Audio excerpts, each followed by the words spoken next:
지난 화요일 날에 가족들이 함께 이렇게 좀 하루 쉼을 좀 갖게 되었습니다. 저기 춘천 쪽에 가보니까 어떤 그 가든이 하나가 있는데, 그 가든을 들어가서 보니까 이렇게 가든이 되게 잘 가꾸어져 있고 또 경사도 없고 완만하게 그저 편안하게 쭉 이렇게 한 바퀴 돌고 내려올 수 있는, 그리고 중간쯤에 올라가서 아주 예쁜 작은 폭포를 보면서 커피를 마실 수 있는 아주 좋은 그런 정원이었어요. 그 정원을 갔다가 이제 쭉 우린 정상까지 올라갔다가 내려오는 길에 그곳에는 정원 해설사라고 하는 분들이 계시더라고요. 그 단체로 가게 되면 그 단체로 온 분들을 그 정원 해설사라고 하는 분이 그분들을 모시고 다니면서 이 정원은 어떤 정원입니다, 어떤 정원, 이렇게 설명을 해주는 그런 분이에요. 근데 그분이 저한테 한 얘기는 아닌데 거기 단체로 온 분들에게 그 정원의 어떤 장면을 보고 정원을 설명을 이야기를 하는 거예요. 그래서 제가 이제 우리 가족이 이렇게 쭉 지나 내려오는데 그분이 이렇게 그 분들에게, 모이는 분들에게 이야기를 하는 거예요. 아름다운 정원이란 꽃이 모두 지고 난 후에도 아름다운 정원이 진짜 아름다운 정원입니다 라고 하더라고요. 그러니까 이렇게 말하는 거죠. 가을이 아름다운 정원이 진짜 아름다운 정원입니다 라고 말하는 거예요. 근데 이 말이 제 마음 가운데 아주 너무 깊게 확 와서 닿았어요. 원래 이번 주에 이거 설교할 게 아니고 다른 내용 설교해야 되거든요. 근데 이 가을이 되다 보니까, 제가 가을 남자는 아닌데 가을을 제가 안 타요. 가을을 좋아하는 하는데 가을을 타진 않아요. 근데 그 말이 너무 제 마음속에 다가왔어요. 우리 자기 자신에게 한번 이렇게 인사를 한번 자기 자신에게 위로하고 인사했으면 좋겠는데 한번 해볼까요? 내 인생의 가을이 아름다운 인생이 됐으면 좋겠다. 시작. 내 인생에 가을이 아름다운 인생이 됐으면 좋겠다. 옆 사람한테 축복할까요? 집사님, 권사님의 가을 인생이 아름다워지기를 축복합니다. 시작. 여러분들의 가을 인생이 아름다운 인생이 됐으면 좋겠습니다. 아멘. 우리는 누구나 다 우리나라는 사계절이 있으니까 봄, 여름, 가을, 겨울 사계절이 있으니까 그 사계절 가운데에 누리는 그런 은혜가 있습니다. 제가 해외여행을 그래도 좀 많이 한 편인데 다녀보면서 우리나라 가을만큼 이렇게 아름다운 나라가 그렇게 제가 본 웅장하고 뭐 거대하고 뭐 만년설이 덮여있고 뭐 이런 거는 봤어도 우리나라 가을 하늘처럼, 우리나라 가을 산처럼 이렇게 예쁜 나라는 그렇게 잘 못 본 것 같아요. 우리나라가 그런 부분에서는 단연코 압권이다라고 하는 생각이 들어요. 저는 강원도 촌놈이다 보니 그 자연이라고 하는 이 자연을 어릴 때부터 마음속에 늘 담고 있는, 내 마음속에 고향이 늘 아름다운 고향이 늘 있습니다. 언젠가 한 번은 친구들이랑 함께 한 11월 첫 주 정도 됐을 때 한계령을 넘어서 설악산 등반을 가려고 한계령을 쭉 이렇게 넘어갔는데 그 전날에 밤에 눈이 왔어요. 그래서 11월 달에 빨리 오면 설악산은 눈이 옵니다. 눈이 왔는데 눈이 덮여 있으면서 단풍이 아직 다 안 진 거예요. 그러니까 그 눈이 덮여 있는 단풍, 그냥 우리 친구들이 차에서 내려가지고 그냥 그 광경을 바라보고 그냥 다 모두가 다 와 그랬어요. 와, 진짜 멋있다. 진짜 멋있다. 여러분, 그런 가을, 지금 가을이잖아요. 그죠? 한 10월 말, 11월 초까지가 우리나라 참 아름다운 가을인데 여러분 한번 여러분 한번 식구들끼리 한번 그렇게 떠나서 그 가을을 한번 만끽해 보면 어떨까 생각이 듭니다. 자, 근데 그 이야기를 보면서 그 정원 해설사 그분이 그런 이야기를 하는데 문득 제 마음속에 여기 오늘 우리가 본문 말씀 읽었던 시편 92편에 이 말씀이 떠올랐어요. 여기 13절 말씀에 보면 여호와의 집에 심겼으며, 근데 이것을 쉬운 성경에 보면 쉬운 성경에선 뭐라고 얘기를 하냐면 그건 하나님의 정원이다 라고 얘기를 하거든요. 하나님의 정원이다. 그 하나님의 정원에 심겨진 아름다운 나무들, 그 하나님의 정원에 심겨진 그 아름다운 나무들이 아름다운 열매를 맺고 그 단풍이 정말 예쁘게 들었을 때 그 정원을 바라보고 와, 이쁘다, 아름답다 라고 하는 거예요. 그리고 이제 내려오는 가운데 여러 가지 마음속으로 생각을 하게 됐어요. 이 정원을 누가 꿈꿨을까? 그냥 그것은 원래 있던 계곡이에요. 사람이 인위적으로 만든 계곡이 아니라 원래 있던 계곡, 그저 나지막하니 그냥 저같이 다리 아픈 사람도 올라가도 아무렇지 않은 그런 나지막한 그런 계곡인데 한 3시간 정도 올라가서 중간에 한 3, 40분 커피 마시고 그리고 돌아 내려오면 3시간 정도 되는 그런 곳이에요. 누군가가 그곳을, 그 계곡을 바라보고 누군가가 꿈을 꿨을 거예요. 그렇겠죠? 누군가가 꿈을 꾸고 그리고 그 꿈을 꾼 그분의 꿈에 의해서 거기에 설계도면이 나왔을 거예요. 그리고 그 설계도면이 나온 그것을 가지고 일하시는 분들이 그 설계도면대로 그것을 만들었을 거예요. 그리고 5년이 지났을 거예요. 10년이, 20년이 지났을 거예요. 그런 시간 동안에 그 결과물을 제가 보고 온 거죠. 건물 하나 지어도 마찬가지 아니겠습니까? 우리가 이 2층 건물을 지을 때에 여러 가지 일들이 있습니다.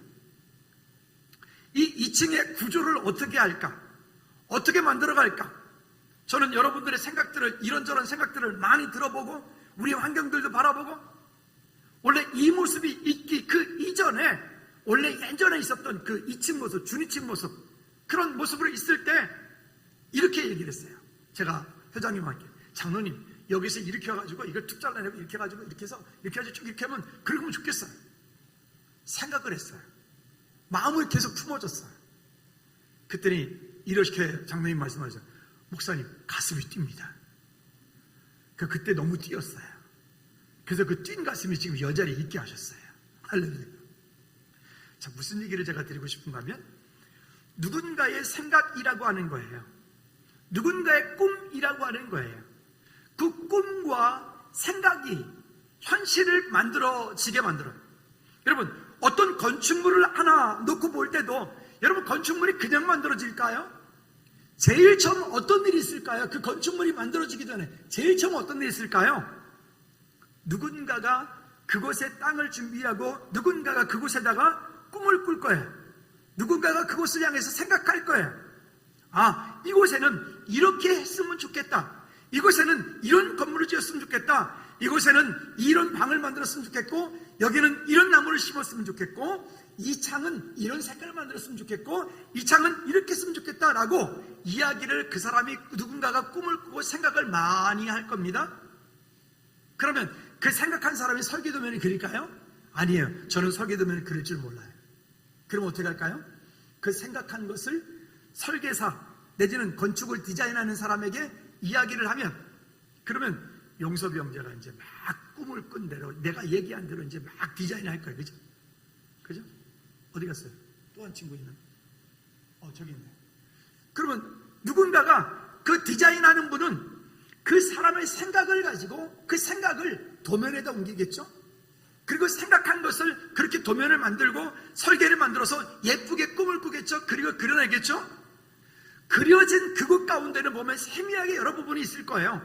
자, 여기 벽은 이렇게 했으면 좋겠습니다. 바닥은 이렇게 했으면 좋겠습니다. 여기에 HBM은 어떻게 했으면 좋겠습니다. 여기는 몇 미리로 가야 됩니다. 선은 어떻게 가야 됩니다. 배치는 어떻게 됩니다. 등등등등등등등. 각각의 다양한 분야의 다양한 사람들이 와서 그 일들을 만들어 가겠죠.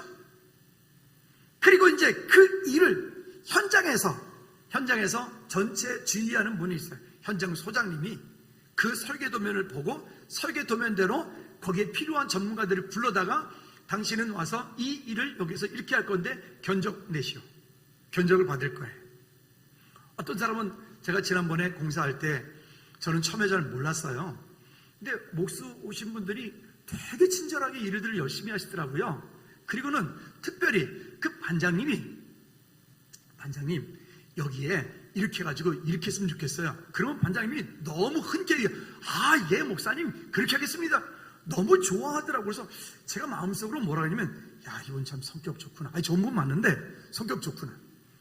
2층 저 화장실 만들면서 거기 문을 만들면서 문틀에다가 옛날 오래된 것과 지금 최근의 것들을 함께 만들기 위해서 의자를 뜯어가지고 그 의자 남는 것을 갖다가 여기다 기둥을 이렇게 세워서 이렇게 했으면 좋겠습니다. 그랬더니 그 반장님이 하는 말이 목사님 너무 좋은 생각입니다. 그렇게 하겠습니다. 그리고 목수한 사람부터가 3일 동안 그걸 만들고 있더라고요. 내 생각에는 한나절이면 될 것 같은데 그때 알았어요. 이분들은 내가 말하면 말하는 만큼의 일당이 늘어나는구나. 이해가시나요? 내가 말하면 말하는 만큼 그분들의 수입이 너무 늘어나는 거였어요. 그걸 나중에서 깨달았지 뭐예요. 이분들이 처음에 착하신 분들 많은데 착한 줄만 알았지요. 여러분, 누군가의 생각과 누군가의 그 꿈이 현실이 되어지고 그것을 설계도면으로 만들고 설계도면으로 만들어진 것을 누군가가 현장 가운데서 그 일들을 만들어내는 일꾼들이 있고요. 그렇다면 여러분, 오늘 우리의 인생의 가을이 진짜 아름다운, 제가 지난번에 보고 왔던 그 아름다운 정원과 같은 그런 인생의 아름다운 정원들이 하나님의 나라의 정원에 정말 그런 아름다운 나무들이 우리 모두가 되었으면 좋겠어요. 우리 옆에 분들하고 다시 한번 이렇게 축복하고 인사합니다. 하나님의 정원에 아름다운 나무가 되십시다. 시작. 하나님의 정원에 아름다운 나무가 되십시다. 한 번 더. 하나님의 정원에 정말 예쁜 나무가 되십시오. 시작. 하나님의 정원에 예쁜 나무가 되십시오. 제가 보았던 그 가든에 거기 있는 그 나무들이 그냥 누군가가 가꾸지 않았는데 그냥 거기서 그렇게 예쁘게 있을까요? 그렇지 않을 거예요. 거기는 정말 깔끔하게 정리가 되어 있고 그 건물은 자체가 보니까 건물 자체가 제가 사진을 이렇게 우리 시연이가 찍어가지고 가져왔는데 보니까 사진이 너무 예뻐요. 거기에 모델 노릇을 그날 하루 좀 했는데 저는 원래 그런 옷 잘 안 입는데 시연이가 오늘은 아빠 이런 거 입으세요. 지 자켓을 제가 입고 엄마도 오늘 자기가 사준 옷을 입고 그래서 둘이 가가지고 우리가 모델 했잖아요. 근데 확실히 사진이 다르더라고요. 어쨌든 그렇게요. 그날 하루 종일 우리는 제 꿈에 의해서 움직여져가지고 그런 작품을 만들어낸 거였어요. 여러분, 여러분들의 인생의 가을에 아름다운 꿈을 꾸십시오. 그리고 그것을 꿈만 꾸지 말고 그 꿈을 설계 도면으로 만드십시오. 아멘. 5년 후에 설계도면, 10년 후에 설계도면, 30년 후에 설계도면, 그 꿈을 꾼 다음에 그 설계도면이 만들어졌다면 그 설계도면이 아름답게 되기 위해서 그 다음에 거기에다가 그 일을 위해서 수고하고 애쓰십시오. 우리 교회 모 장로님은 시간만 나면 포천으로 가십니다. 네, 아시죠? 근데 보면 꿈이 있어요. 거길 왜 갈까? 가서 얘기할 때마다 거기 가는 너무 즐거워해. 얼마나 즐거워하는지. 갈 때마다 뭔가 하나씩 바뀌어 있어. 갈 때마다 뭔가 하나씩 이렇게 계단이 이렇게 있었는데 계단을 이렇게 만들어 놓고, 여기에 뭐가 있었는데 뭐가 이렇게 놓고, 여기다 이렇게 뭔가 만들었으면 좋겠고, 여기 뭔가 있으면 꿈에 있어. 아마도 그렇게 곧 될 것 같아요. 왜? 장로님이 꿈을 꾸고 있는 그 일을 어떻든 열심히 가서 뭔가를 하고 있으니까 그 꿈이 이루어질 줄로 믿습니다. 여러분, 다시 한번 말하기는 우리 모두의 인생 가운데 그렇게 인생이 오늘 말고 나중에 정말 우리 인생이 가을이 되었을 때 그 가을의 아름다운 꿈, 아름다운 인생이 되기 위해서 오늘 다시 한번 그 생각으로만 멈춰 있지 말고 그 생각을 우리의 삶 가운데 현실적인 설계 도면으로 여러분들의 인생을 다시 한번 오늘 설계할 수 있기를 주님의 이름으로 꼭 부탁을 드립니다. 지난 시간 동안에 어떤 실패가 있었는지, 지난 시간 동안에 어떤 것이 좋았는지, 그때 참 그랬는데 과거에게만 묶여있지 말고 그러했기 때문에 지금부터 이제 내 삶의 앞으로 5년 후에는, 앞으로 20년 후에는, 앞으로 30년 후에는 나는 이렇게 했으면 좋겠다. 어떤 분의 카톡에 보니까 카톡에 이렇게 써 있더라고요. 한번 따라 볼까요? 나는 꿈꾸고, 크게 나는 꿈꾸고 하나님은 일하신다. 한 번 더, 나는 꿈꾸고 하나님은 일하신다. 그 사람한테 그러면 이렇게 인사합시다. 집사님은 꿈을 꾸시고 하나님이 일하시기를 기대하십시오. 시작. 집사님이 일하시고 하나님이 일하시기를 기대하십시오. 꿈꾸고. 할렐루야. 그런 하나님의 은혜가 우리 가운데 있게 되기를 다시 한번 꼭 부탁을 드립니다. 저는 제가 이만큼 나이가 먹었다는 것이 실감이 요즘에 안 납니다. 마음은 여전히 29이고 마음은 여전히 26살인데 어느 순간인가 어디 여기저기서 삐그덕삐그덕거리는 소리가 나고, 제가 어릴 때 저희 아버님이 50세가 되셨다는 얘기 듣고 와, 우리 아버지 나이 많이 드셨네, 그렇게 생각했던 때가 엊그제 같은데 제가 지금 그 나이를 훌쩍 지나서 저도 이제는 3년 있으면 환갑입니다. 이게 말이 됩니까 지금? 나는 인정 못하겠어요. 제가 이렇게 말하면 쟤는 열받아요. 아빠 그렇게 하지 말고 만으로 가자고. 그렇게 하지 말고 원래 나이는 65년생인데 주민등록이 66년생으로 돼 있거든요. 그러니까 아빠 66년으로 하자고. 그렇게 자꾸 저도 어떻게 보면 안 가고 싶어. 자꾸만 50대 이 중반을 넘어가지 않고 어떻게든 거기다 자꾸. 그래서 가만히 따져보니까 제가 지금 주민등록상으로 그것도 12월생이니까 54살이더라고요. 그래서 힘을 얻었어요. 3년 벌었다 이렇게 생각이 들더라고요. 근데 아무리 그래도 가는 거는 어쩔 수가 없다.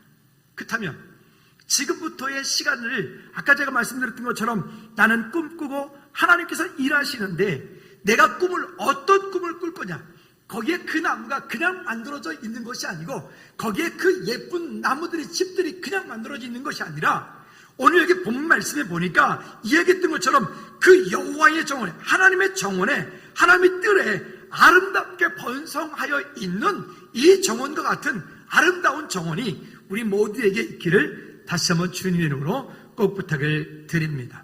자, 그러면 첫 번째, 꽃이 지고 난 후 아름다운 정원이 진짜 아름다운 정원이다 라고 하는 것입니다.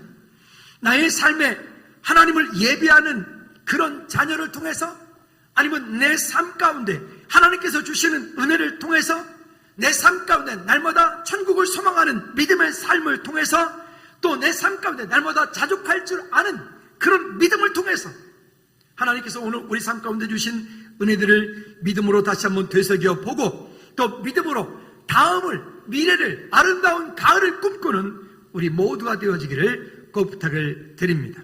본문으로 돌아가 볼까요?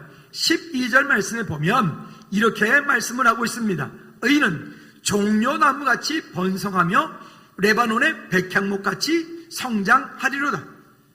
여기에 주의 택한 백성들이 어느 정도로 하나님의 그 축복 가운데 은혜 가운데 있느냐면 우리를 비유하기를 종려나무같이 번성한다. 또 레바논의 백향목같이 성장한다 라고 말씀하고 있습니다. 여러분 이 종려나무라고 하는 거 우리 양옆에 있었던 거 지금 겨울을 나기 위해서 밖에 지금 햇빛 쏘이러 나갔어요. 좀 추워지면 걔네들 다시 들어올 텐데 이 종려나무는 최소한도 150년에서 200년을 사는 나무예요. 근데 놀라운 것은 얘네들은 이 나무가 죽기 전에까지 열매를 맺는다는 거예요. 종려나무가. 그런데 이 나무가 나이가 많이 들은 나무일수록 그 열매가 달고 맛있다. 이런 거예요. 여러분 이게 얼마나 놀라운 일입니까? 그리고 이 종려나무는 중동 지방의 그 뜨거운 태양 아래 그리고 그렇게 물이 없는 그런 건조한 땅 가운데 한번 뿌리를 내리고 있으면 어떤 태양빛이 비추든 아니면 아무리 감으로도 그 감과 환경과 상황들에 영향받지 않고 그 가운데서 늘 여전히 매년마다 똑같이 그렇게 열매를 맺는데 그 열매가 풍성한 열매를 맺겠다라고 하는 겁니다. 종려나무 가지에 달려있는 제가 중동 지방에 갔을 때 보니까 그 종려나무 가지가 높이 한 15m는 높은 것 같아요. 그런 높은 나무 꼭대기에 종려나무 그 대추야자 열매 있죠? 그것이 달려있는데 거기에 보니까 이제 새들이 못 따먹게 하려고 양파자루를 이렇게 크게 양파자루 같은 걸 크게 씌워놨더라고요. 근데 그 선교사님이 내 보니까 그거 한 송이가 10kg도 가는 게 있대요. 한 송이가. 그러니까 그 나무 열매가 많이 달리면 종려나무가 이렇게 쉬어 있어요. 쉬어 있는데 안 부러져. 절대로. 그러니까 그렇게 끝까지 그 나무가 생명을 다하는 그 시간까지 열매를 그렇게 맺어낸다. 풍성한 열매를 맺어낸다. 풍족하게 만들어낸다. 그 다음에 여기 두 번째 얘기하는 것이 뭐냐면 비유를 들은 것이 레바논의 백향목같이 성장한다라고 하는 거예요. 백향목. 여러분 우리 좀 더 쉽게 예를 들어 볼까요? 우리 여기 경복궁에 가보면 그 경복궁 안에 거기에 있는 그 대들보들 있죠. 그 대들보들이 그런 우리나라에서 나는 그 금강송이라고 하는 소나무의 일종 가운데 금강송이라고 하는 나무예요. 그 금강송이라고 하는 나무는 한국에 자생하는 소나무인데 그 금강송 가운데도 거기에 대들보들은 그거는 대략 수명이 500년에서 1000년 정도 되어진 그런 나무들이에요. 근데 그 대들보 금강송을 쓸 때도 남향에 햇빛 잘 드는 곳에 물이 많은 곳에 있는 금강송은 대들보로 쓰지 않아요. 왜 그럴까요? 그는 결이 단단하지 않기 때문에 그래요. 잘 자랐기 때문에 그래요. 그러면 거기에 있는 그 대들보들은 어디에 있는 나무일까요? 우리나라에 산에 있을 때 북쪽에 산비탈에 5월달까지 눈이 쌓여 있는 그런 곳에, 그런 계곡에서 자란 나무, 그런 계곡에서 비탈에서 자란 500년 된 그런 나무들, 이런 나무들은 성장이 되게 더디고 그런 나무들은 척박한 땅에서 자랐기 때문에 결이 되게 단단하고, 그래서 그런 나무들 거기 세우는 거죠. 저거 만들어진 지 몇 년 됐죠? 난 잘 모르겠어서 500년? 1000년? 그러면 저 나무 그 대들보가 앞으로 몇 년 더 버틸 수 있을까요? 몇 년이 더 버틸까요? 아마도 제 생각에는 잘은 모르겠지만 아마 버텨온 만큼 앞으로 더 버텨도 문제 없을 거예요. 사람이 인위적으로 훼손만 안 한다면. 단 천적이 있어요. 흰개미. 이놈들이 타고 올라가가지고 그 속에 이제 파고 들어가기 시작하면 쟤도 이제 문제가 생기는 거죠. 어쨌든 그렇게, 그러면 여기 예루살렘 가운데에 백향목은 원래 없어요. 이스라엘 땅 가운데는 백향목이라는 나무가 없어요. 그러면 이것은 레바논이라고 하는 그 먼 거리, 한 600km, 700km 떨어진 그 먼 나라에서, 레바논에서부터 그 나무를 베어서 바다로 운송을 해서 그 나무를 가지고 올라와서 거기에 지어 놓았던 이 레바논의 백향목. 그 성시설에 갔을 때 보니까 예루살렘 성이 이렇게 있고 성과 그 밑에 보면 계곡이 이렇게 있어요. 그 계곡 맞은편에가 감람산이라고 하는 곳인데, 그 감람산에 보면 성찬식 할 때 제가 말씀 구절을 쭉 봉독을 하다가 중간에 감람산으로 가시니라 이렇게 말씀 읽잖아요. 끝에 나오잖아요. 그 감람산이 그 예루살렘 성의 맞은편에 있는 그 감람산이라고 해요. 근데 거기 갔는데 보니까 거기에 올리브 나무가 있어요. 근데 그 올리브 나무가 2200살, 2100살, 1900살이래요. 나이가. 와, 그러면 거기에 그 2200살 정도 되는 그 올리브 나무는 누굴 받겠어요? 예수님 받겠죠. 왜 그러냐면 예수님께서 나중에 부활하신 장소도 추측되어지는 곳이 바로 그곳이 그 산이거든요. 그 산에, 그리고 예수님께서 그곳 가운데서 많은 일들을 함께 나누는 일들을 하셨거든요. 아마 그 올리브 나무는 예수님 봤을 거예요. 우리 같으면 그런 걸 보호수 해가지고 막 영양제도 주고 막 할 텐데, 제 기억에 거기 갔을 때 보니까 거기에 막 쓰레기들 걸려있고, 그 막 뭐 그냥 뭐 안전장치도 없이 막 그렇게 막, 그래도 거기에 꽤 대여섯 그루가 이렇게 있던 기억이 지금도 납니다. 여러분, 우리의 인생은 원튼 원치 않든 가을이 와요. 근데 정말 아름다운 사람은 지금 최정점에 있을 때 아름다운 사람이 아니라 그 최정점에 있다가 내려왔을 때 아름다운 사람이 진짜 아름다운 사람이잖아요. 지금도 뭐 대선 때문에 뭐 등등 네가 잘났네 내가 잘났네 뭐 이렇게 하고, 저도 여기다 뭐 써가지고 나왔는데 보이시나요? 여기 써놨는데 보이시나요? 예수 그리스도. 저는 이렇게 써가지고 나왔어요. 여기는 왕자 쓰려다가 말았어요. 그렇게. 아니, 우리는 왜 그렇게 최고의 정점에 있다가 내려오면 다 공식이 있죠? 서울 무슨 저기 호텔, 성동 무슨 호텔 뭐 이런 데 가잖아요. 왜 그렇죠? 그 끝날 수 있는, 끝나야 된다라고 하는, 왜 우리가 그 사자성어에서 많이 쓰는 거 있잖아요. 인생사 모든 것이 다 화무시비롱이라. 아무리 꽃이 붉고 예뻐도 열흘 지나면 그때부터 다 사그러지게 돼 있다는 거예요. 또 권불십년이라. 아무리 그 권력이 대단한 권력과 힘을 가지고 있는 것 같아도 그 권자에 있을 때 10년 지나면 다 힘없이 내려오는 거예요. 올라갈 때가 있으면 내려갈 때가 있고, 또 뭔가 최고의 것들을 얻었으면 그 최고의 것들을 얻었을 때는 뭔가 다 모든 것들 내려놓을 때가 있다라는 거예요. 그러면 그 최고의 자리에 있을 때 그 내려올 것을 미리 준비한 사람은 내려왔을 때도 아름다운 사람이 될 수 있어요. 실제로 역사에 그런 많은 사람들 있잖아요. 근데 그 내려올 것을 생각하지 못했던 사람들은 그 내려오고 나서 그의 마지막 인생이 정말 추하고 그의 인생에 안타깝게 그지없는 그런 인생으로 마무리되는 인생들이 얼마나 많습니까? 바라기는 저와 여러분들이 그렇게 유명한 사람들도 아니고, 우리가 그렇게 대단한 부자들도 아니고, 우리가 그렇게 대단한 무슨 뭐 하는 사람도 아니지만, 바라기는 우리의 가을 인생이 아름다운 인생이 되어지기를 주님의 이름으로 꼭 부탁을 드립니다. 주보가 가을이라고 색깔을 입었어요. 되게 이쁘죠? 아, 이뻐요. 이분 이뻐요. 가을을 입었어요. 이쁜 가을, 아름다운 가을. 여러분, 우리의 인생이 언제부터가 가을일까요? 우리가 그러면 몇 세부터가 가을일까요? 제가 보니까 우리 여기 황장로님은 여전히 아직도 여름에서 가을로 넘어가는 요때쯤이세요. 장로님은 여전히 그러세요. 그러니까 다른 분들은 다 그러니까 여름이신 것 같아요. 지금 보니까 다 뜨거운 여름들을 맞고 계시는데, 이 뜨거운 여름 곧 지납니다. 우리나라 여름에 보면 그렇죠. 아무리 뜨거워도 8월 15일 지나면 그때부터 찬바람 난다. 그렇죠?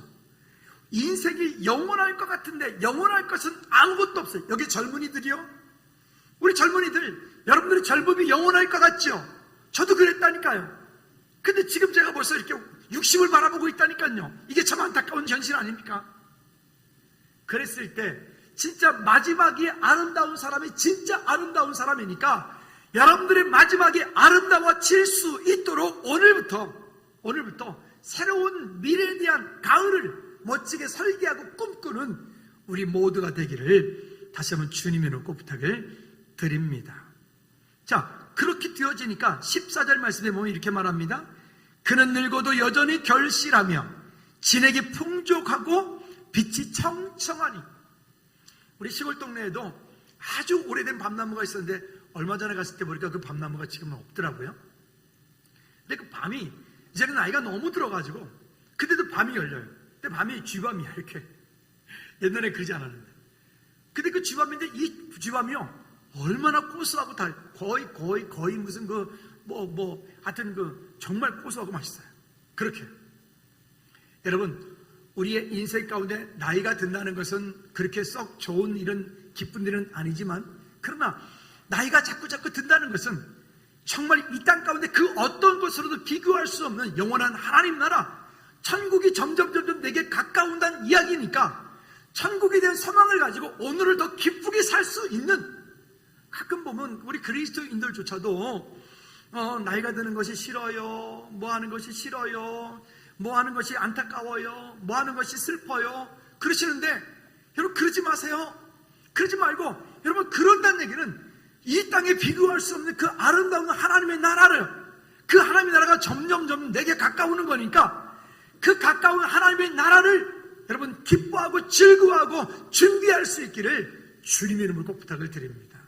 그저 주님께서 언제 부르시더라도 예수님 저 여기 있어요 라고 기쁨으로 갈 수 있는 그 하나님의 나라, 할렐루야, 소망하는 우리 모두가 되어지기를 꼭 부탁을 드립니다. 두 번째는, 그러면 아름다운 가을과 같은 성도, 여기 성경에 몇 사람 얘기만 좀 잠깐 나눠보도록 하죠. 첫 번째는 이 아브람이라고 하는 사람입니다. 우리가 잘 아는 것처럼 아브람이 처음부터 그렇게 믿음이 좋고 아브람이 처음부터 그렇게 완벽했던 사람은 분명히 아닙니다. 근데 이 아브람의 인생을 하나님께서 부르신 그때부터 시작해서 인생의 중반기를 지나서 인생의 후반기를 놓고 보면, 그 중반기까지 아브람의 인생은 참 말로 다 할 수 없을 만큼 정말 파란만장한 산전, 수전, 공중전, 수전, 육탄전까지 다 겪잖아요. 그렇잖아요? 근데 그런 인생을 겪으면서 아브람은 하나님을 날마다 경험하기 시작했죠. 넘어지기도 잘하고요, 실패하기도 잘하고요. 그런데 그런 인생 가운데 하나님을 점점 경험하며 그의 클라이막스, 그의 아들 독자 이삭을 그렇게 믿음으로 바친 그때 이후에 그의 아브람의 모습은 전혀 다른 모습으로 밝혀지게 됩니다. 오늘 여기 창세기 24장 또 23장 그 내용을 보면, 아브람이 그의 아들 이삭이 이제 장성하여서 배필을 구하는데, 그 배필을 구하기 위해서 그의 늙은 종 엘리에셀을 불러서 약속을 하게 합니다. 네가 가서 내 아들 이삭을 위해 배필을 구해오라. 근데 그 장면 가운데서 보면 사라가 죽음을 맞게 되어져요. 그 사라의 죽음을 맞을 때, 사라가 죽었을 그 당시에 아브람이 속해 있던 곳에서부터 해쪽속, 즉 소한의 아들 그 에브론, 지금의 헤브론이에요. 그 헤브론 땅 가운데 거주하고 있었어요. 그러면 헤브론 땅 가운데 거주했을 때 거기에 그들이, 이 소한의 아들 에브론이 뭐라고 얘기하냐면, 이 땅 가운데, 내 땅 가운데 무덤을 써라 라고 말을 해요. 그런데 아브라함은 그 가운데 그냥 무덤을 공짜로 쓰지 않고 기꺼이 돈을 안 받겠다는데 돈을 주어요. 값을 주고 값을 받아요. 그래서 제가 볼 때는 인류 최초로 땅 투기는 아마 아브라함이 한 것 같아요. 왜냐면 이게 진짜 제대로 된 알박기거든요. 여러분 잘 몰라서 그렇지 이게 알박기, 완전한 알박기거든요. 진짜로.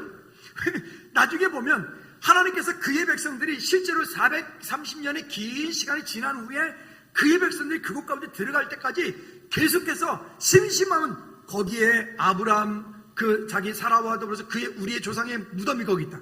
그 얘기를 계속 말한다고요. 약속을 말하는 거예요. 그 땅은 하나님께서 우리에게 주시기로 맹세한 땅이다라고 말한다고요.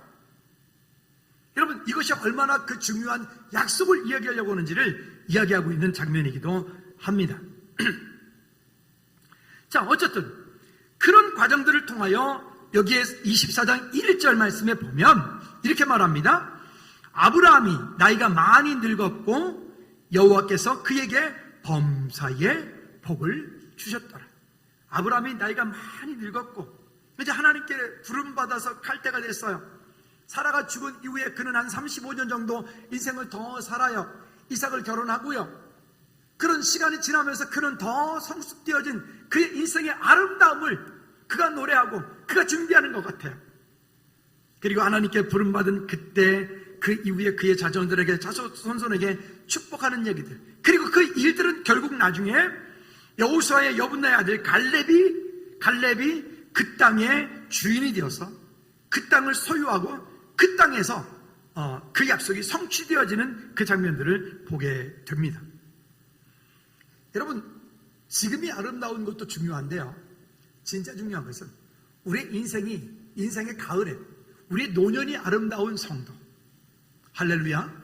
정말 저와 여러분들이 우리 모두가 다 그 노년이 아름다운 믿음의 사람들이 저와 여러분들이 되기를 주님의 이름으로 꼭 다시 한번 꽉 부탁을 드립니다. 우리 옆에 분들한테 이렇게 축복을 인사합니다. 집사님, 권사님의 노년이 정말 더 아름답기를 축복합니다. 시작. 여러분들의 노년이 정말 더 아름답기를 주님으로 축복합니다. 할렐루야. 이것은 그냥 단순하게 육체적인 것만 말하는 게 아니에요. 어느 날 저도 거울을 딱 보는데 목이 찌글찌글해졌더라고요.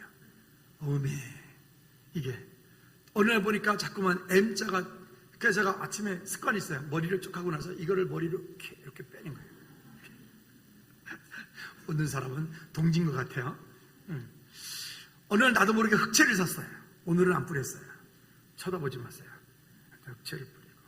근데 이게 자꾸 묻어나. 그래서 묻지 않는 또 뭐 뿌리는 게 있대요. 그까지 샀어요. 귀찮아서 안 해요. 거스를 수 없잖아요. 이걸 어떻게 할 거야? 시간이 지나니까 어떻게 할 거야? 어느 날 갑자기 얼굴에 검버섯도 생기기 시작하고 검은 생겨. 지난번에 한번 다 지웠는데 이것이 또 다시 올라오네. 또 지워야 될 것 같아요. 근다고 이게 아마 안 올라오겠어요? 여러분, 정말 아름답다라고 하는 것은 겉으로 보기에 아름다운 것만 아름다운 것은 아니에요. 진짜 아름다운 것은 그 사람의 내면이 아름다운 사람이 진짜 아름다운 것이죠. 여러분, 말하기는 우리 모두가 우리의 인생이 시간이 가면 갈수록 우리 안에 정말 아름다운 내면의 믿음의 사람들이 되어지기를 주님의 이름으로 꼭 부탁을 드립니다. 그러니까 토저는 그의 책 가운데서 계속 그런 얘기를 합니다. 하나님과 가까이 하면 할수록 우리는 하나님의 형상을 닮아가게 된다. 따라합시다. 하나님과 가까이 하면 할수록 하나님의 형상을 닮아가게 된다. 그러니까 지난 한 주간 동안에 여러분 생활하면서 어우 짜증나, 어우 화나네, 열받네, 어우 미치겠네, 만약에 그런 말을 했다. 그러면 지금 내가 하나님과 멀어져 있는 거예요. 멀어져 있는 거예요. 그러니까 기도하는 자리에 와야 돼요. 예배하는 자리에 와야 돼. 찬송하는 자리에 와야 돼. 근데 그게 안 되어지니까 하나님의 형상하고 자꾸 멀어지네. 하나님의 형상하고 멀어지기만 합니까? 어느 순간에가 하나님 없어도 내 인생에 아무 문제가 없는 것처럼 느껴지잖아요. 여러분, 그때에 우리 안에 진짜 영적인 위기가 오기 시작하더라는 거죠. 여러분, 하나님을 향한 믿음의 고백으로 다시 한번 승리하고 세움받아 되어지는 저와 여러분들 되기를 주님의 이름으로 꼭 부탁을 드립니다. 또 다윗도 마찬가지예요. 다윗도 그렇게 하나님 앞에 믿음으로 간구하며 주님의 은혜를 구하고 그의 젊은 인생이 얼마나 정말 안타깝습니까? 실수는 또 그렇게 많이 해요. 그는 살인자이고요. 등등등등 하지 않습니까? 그런데 다윗이 그의 인생의 마무리가 되어지는 그 시간들을 보면 다윗은 그렇게 하지 않아요. 성숙되어지고 성장되어지고 그 내면의 깊이가 정말 아름다운 사람이 되어 하나님께로 가잖아요. 우리 모두가 바라기는 정말 시간이 지나면 지날수록 하나님께서 우리를 부르시는 그날이 가까우면 가까울수록 하나님을 향한 믿음의 고백들이 있는 저와 여러분들 되어지기를 축복합니다. 요셉도 마찬가지 아니겠습니까?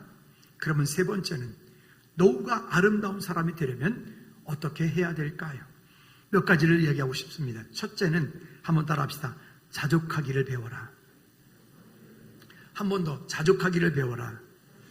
자, 빌립보서 4장 11절로 13절까지의 말씀에 보면 이렇게 본문이 우리에게 이야기를 하고 있습니다. 한번 읽어볼까요? 시작.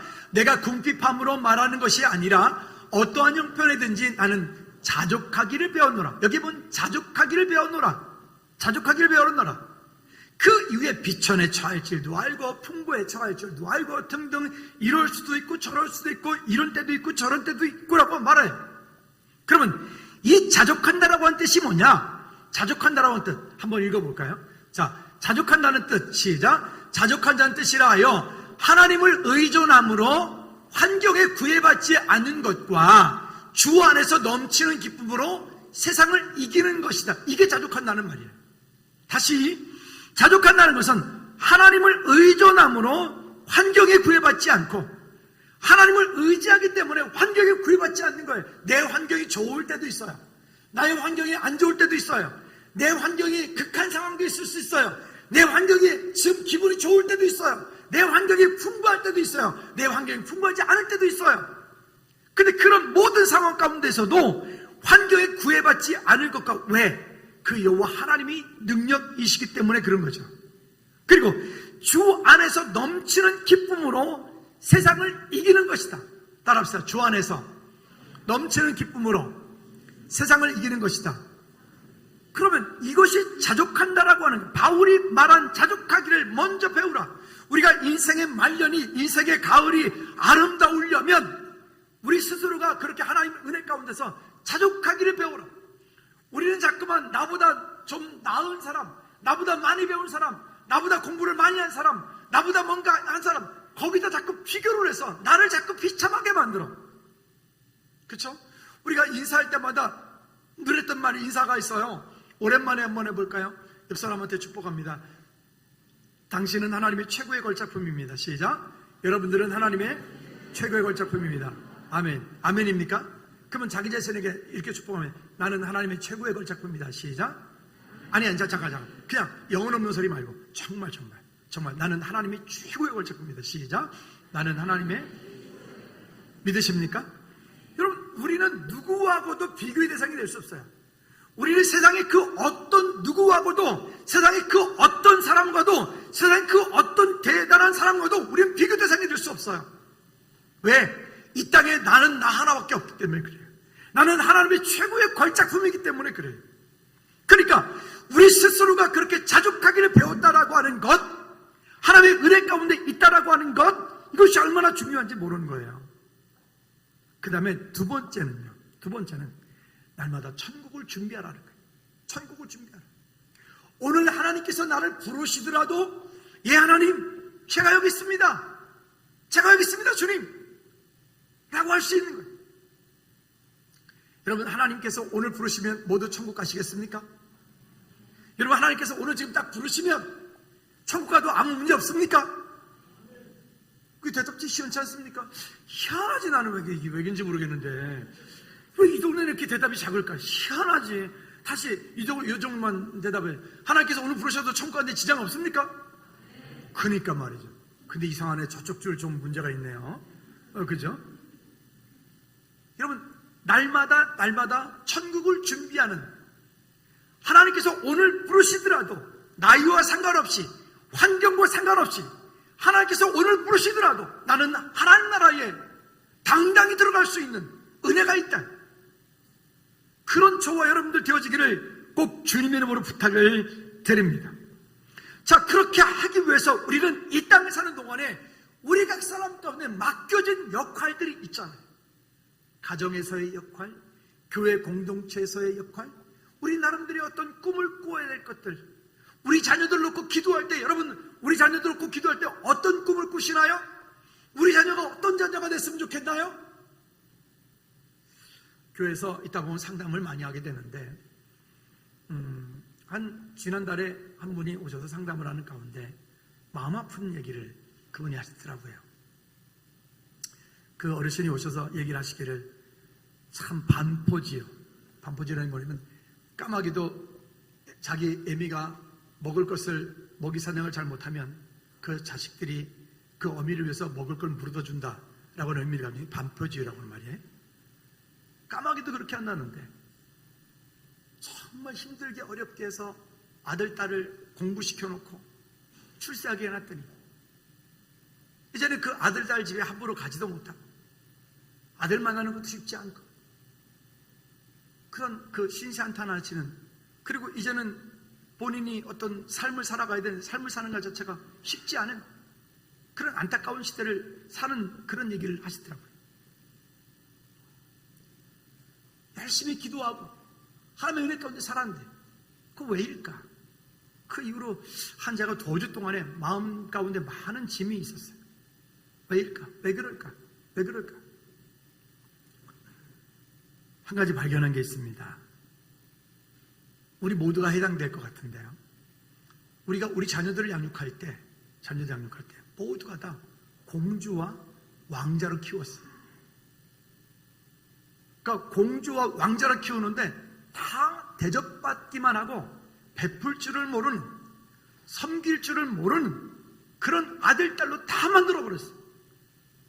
다 그런 건 아니지만, 그러니까 그 자녀가 이제는 성인이 돼서 가정을 이루고 사는데 그저 자기만 생각하고 자기 자식만 생각하지 부모는 돌볼 줄 모르는 거예요. 그러니까 예전에 얘기했던 이런 그 반포지효라고 하는 그런 말은 이제 전 먼 얘기가 돼버린 거예요. 참 안타까운 시대가 됐죠. 그래서 어떤 분이 컬럼에다가 그런 얘기를 하더라고요. 그래서 지금 시대를 사는 기성세대는 자녀들에게 자녀들을 기대해서 노후를 살려고 하지 말아라. 그리고 노후를 준비해라. 이런 얘기를 컬럼을 써놨더라고요. 안타까운 얘기이긴 하지만 그게 현실이에요. 그러니까 야, 너는 손에 물 묻힐 필요 없어. 엄마가 다 해줄게. 우리 여기 엄마들 딸들 결혼해서 시집가 가지고 가정 차리고 있을 때 여러분 그렇게 하지 마세요. 한번 따라합시다. 결혼했으니까 네가 알아서 먹고 살아. 특히 딸 가진 부모님들 여러분 꼭 명심하십시오. 결혼했으니까 이제 네가 알아서 먹고 살아. 그래야지 너 아무것도 하지 마. 엄마가 다 해줄게.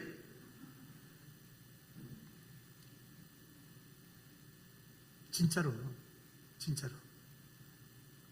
그게 자녀를 사랑하는 게 아니라고요. 여러분 그렇게 하는 것이 결국 여러분들 눈에 나중에 피눈물 나게 만들 거예요. 저는 여기서 많이 경험해요. 교회에서 많이 상담한다고. 집에서 아이들 청소도 좀 시키고요. 아멘을 안 하지. 청소도 시키고요. 밥도 하게 하고요.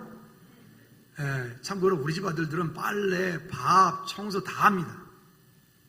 우리 퇴근하면서 시연아 밥 좀 안 쳐놔? 잘합니다. 음식은 저보다 훨씬 잘합니다. 괜찮은 사이입니다. 그렇게 전에 어떤 친구가 결혼했는데 전화 왔어요. 저기 쌀 씻을 때 퐁퐁 얼마나 넣어야 돼? 그렇게 하지 마세요. 진짜로. 제가 진짜 부탁합니다. 진짜로. 여러분 자신을 위해서도 그렇게 해야 되겠지만 그 자녀를 위해서라도 그렇게 하지 마세요. 그렇죠? 스스로 그 자녀가 이기적인 자녀가 아니라 정말로 이타적인 자녀가 되어줄 수 있도록, 너는 아무것도 하지 마. 엄마가 다 할게. 또 이런 말 많이 하죠. 그래, 결혼하면 많이 할 텐데 뭐 결혼 전에 하지마. 아니요, 결혼 전에 안 하면 시집 가서도 안 해. 그죠? 장가 가서도 안 해. 그러니까 지금부터 예은이, 란이 청소 다 하죠, 걔네들. 밥도 시켜. 밥도 하라 그래. 밥은 하지 못해요. 밥도 시켜. 이렇게. 제가 좀 웃자고 하는 얘기 같은데요, 뼈가 사실은 있습니다. 진짜 있습니다. 우리 다음 세대, 우리 자녀들이요, 이렇게 가면요, 우리 부모 세대들은 정말 피눈물 흘려야 돼요. 무조건 내 자녀를 사랑해서 내 자녀가 원하는 거 다 들어주는 것이 그 자녀를 사랑하는 게 절대 아니라고 제가 진짜 부탁드립니다. 진짜로. 때로는 어려움도 겪게 그냥 놔두십시오. 때로는 그 고통 속에서 스스로 헤쳐나올 수 있도록 기다려도 주십시오. 넌 청소하지 마. 엄마가 나갈게. 그러지 마. 네가 청소해. 너 밥값 해, 너도. 그렇게 하십시오. 왜 아멘들을 안 해? 아멘. 여러분, 그래서 이 땅 가운데서 우리 자녀들이 아름다운 자녀들이 될 수 있도록 그렇게 믿음으로 세워갈 수 있도록 부탁을 드립니다. 그 다음에 세 번째는요, 아름다운 노가 되려면 세 번째는 나는 죽고 예수 그리스도로 사는 삶이 될 수 있도록 도와주셔야 돼요. 나는 죽고 예수 그리스도로 사는 삶, 또 예수 그리스도 안에 모든 풍요한 것들이 다 있다라고 하는 믿음의 고백들, 감사 고백들이 있을 수 있도록. 그 다음에 네 번째는요, 고린도후서 4장 7절부터 11절까지 말씀해 보면 우리에게 이렇게 말씀을 합니다. 시작. 우리가 이 보배를 질그릇에 가졌으니 이는 심히 큰 능력이 하나님께 있고 우리에게 있지 아니함을 알게 하려 함이라. 즉, 우리가 이 땅에 사는 동안에 정말 중요한 것은 우리 인생의 가을이 오면 올수록 여러분, 하나님과의 친밀한 교제 가운데 사는 것이 얼마나 중요한지 몰라요. 인생의 가을이 오면 올수록 하나님의 은혜 가운데 진짜 그 하나님의 은혜에 붙잡힌 거 사는 삶이 얼마나 소중한지 몰라요. 아까 말씀드렸던 것처럼 하나님과 가까이 하면 할수록 우리는 하나님의 형상을 닮아가게 되죠. 부부도 오랫동안 같이 살면 닮아가잖아요. 자녀는 뭐 닮아가라고 말 안 해도 닮아가잖아요. 그럼 우리는 하나님의 형상을 닮아가야 되잖아요. 우리의 모습 속에 맨날 짜증난 얼굴이 있고 화난 얼굴이 있고 불편한 얼굴이 있고 힘든 얼굴이 있고 그런 게 아니라 힘들고 어려운 일이 있는데 힘들고 어려운 일 가운데 하나님의 은혜가 있는 얼굴. 이 사람 얼굴 한번 쳐다보실래요? 은혜가 있나 짜증이 있나? 한번 따라합시다. 하나님의 형상을 닮아갑시다. 아멘. 말씀을 마무리하죠. 원래 이번 주에 이 설교를 하려고 했던 건 아니고 다른 설교를 준비했었는데 지난주에 제이든 가든이라고 하는 그거 정원에 가서 보면서 좋았어요. 너무 좋았어요. 사실은 가고 싶지 않았는데 별로 귀찮아서. 근데 가가지고 너무 좋았어요. 다시 가고 싶어요. 다시 가고 싶고 그런 마음이 들었어요. 이런 여유가 진짜 필요한데 못했구나. 그리고 그 가을이라고 하는 이 정원을 보면서 그 정원사의 한마디가 오늘 이 말씀을 좀 함께 나누게 되었어요. 여러분, 너무 분주하고 바쁜 시대를 우리가 사는 것 같아요. 분주하고 바쁘고 그냥 오늘 당장 하루 살기 힘들고 오늘 당장 막 어떻게 안 하면 안 될 것 같은 아무런 그런 어떤 우리가 살아가는데, 이런 때에 여러분 한번 잠깐 눈을 돌려서 한나절이라도 여기서 시우리만 나가도 참 예뻐요. 커피 한 잔 가지고 시우리 산등성이 올라가가지고 커피 한 잔 마셔도 참 좋아요. 저 종종 가거든요. 그렇게. 또 그런 가든도 괜찮고요. 그 입장료가 10,000원이나 받더라고요. 근데 10,000원 안 아까웠어요. 그렇게 나지막하니 그냥 누구나 다 다리 아파도 거긴 다 갈 수 있어요. 제가 갔다 왔으니까. 나지막하니 이렇게 갔다 오면 좋고, 또 그 안에서 커피 마시는 것도 참 좋았고, 또 거기에 그런 자연 가운데 그냥 인위적으로 만든 것 같지 않으면서도 인위적으로 만들어진 어떤 그런 속에서 참 묘한 조화들. 거기 보니까 또 어떤 거는 보니까 아마도 장례상 같은데 독초인이 먹지 마시고 이렇게 써놓은 것 같아요. 그런 것도 같고. 뭐 어쨌든 그런 것들 보면서 참 우리 안에서 곧 그런 가을들이 다 다가올 텐데 우리는 무엇 때문에 이렇게 분주하게 사나 하는 생각이 들더라고요. 여러분, 하나님의 은혜 가운데 우리가 다시 한번 승리하고 우리의 노후가 진짜 아름다운 믿음의 노후가 되어지기를 주님의 이름으로 꼭 부탁을 드립니다. 찬양팀 나오십시다. 우리 찬양하면서 하나님께 정말로 이 마음들을 올려드리고, 하나님 진짜 내 삶 가운데 그런 아름다운 믿음의 노후가, 하나님 그런 인생의 아름다운 설계가 되어지는 그런 은혜가 있기를 원합니다라고 우리 한번 다 같이 이 찬양을 함께 드리면서 그런 축복하는 마음이 있었으면 좋겠습니다. 여호와는 너에게 복을 주시기를 원하며 너를 지키시기를 원하네.